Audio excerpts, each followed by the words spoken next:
Thanks for your time. Is this a bit of a worry, the cash splash from the states, Queensland in this case, when it comes to the inflation challenge the government and the country faces right now?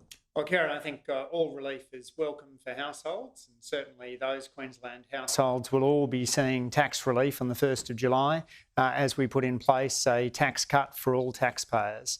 In last budget, we had the federal support for energy bill relief.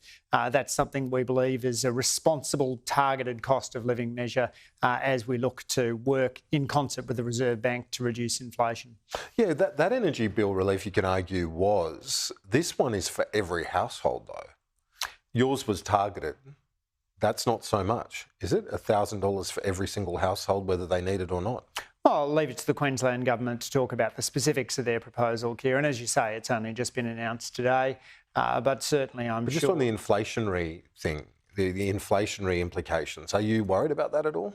Well, I'm sure they've factored that in, and I know that the federal government is very keenly working with the Reserve Bank, and indeed the Australian Bureau of Statistics estimates that our measures, the increase in rental assistance, the childcare assistance and the energy bill relief, together took about 0.5 percentage point off inflation. Yeah, indeed. I guess I just wondered, do the states have this on their radar? You're not a state minister, I know that, but the federal government's obviously got to grapple with this, and Jim Chalmers has to in a week and a half when he delivers his third budget. I just wonder, the states, particularly in an election year, do they give two hoots? I'm sure they're thinking about it, Kieran. I'm sure they're as keen as they are, as federal government is, to tackle the cost of living crisis and working towards that end. On to a few other matters now. One area in your responsibility, in your portfolio, is competition.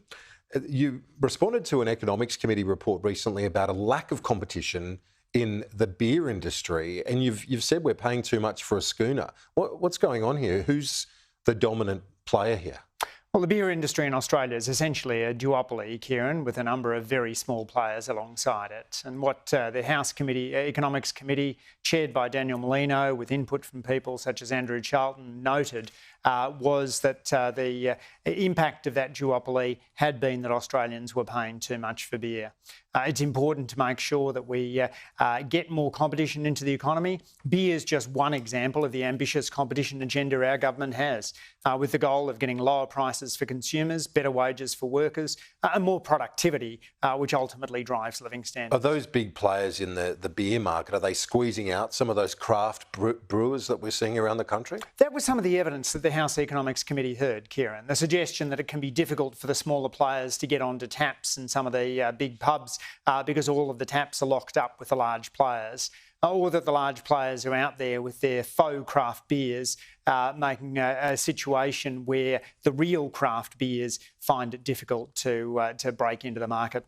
On to another matter, you've announced today for consumer and small business advocates to have powers as basically a designated complainant.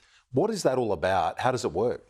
It's another Labor competition reform. We've got a big competition reform agenda, and this is about providing a fast-track process for small business advocates and consumer advocates to have their views heard.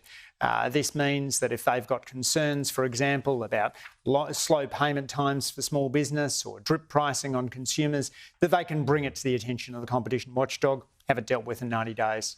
Well, that's a good initiative. Let's hope that it has an impact in terms of some of those complaints that consumers and small business have to deal with. Just finally, I've got to get to sport, but you've got a bit of sport happening this weekend for yourself. For viewers who might not know, you've run in many marathons, you've done the Ironman in various places around Australia, and this weekend you've got the Port Macquarie Ironman. I don't know how you do it. The Ironman's always a challenging event, 3.8k swim, 180k cycle, and then a 42k marathon. That's this Sunday. And you know, for a middle-aged bloke, it's useful to try some things that test your body and give you a bit of a run for your money. If I finish it, I guess I'll be the first politician to finish all 3 Australian Ironman races. So looking forward to giving it a crack. So you've done the other 2 as well, Busselton, and where's the other one? Busselton and Cairns. And Cairns. Wow, well, good luck.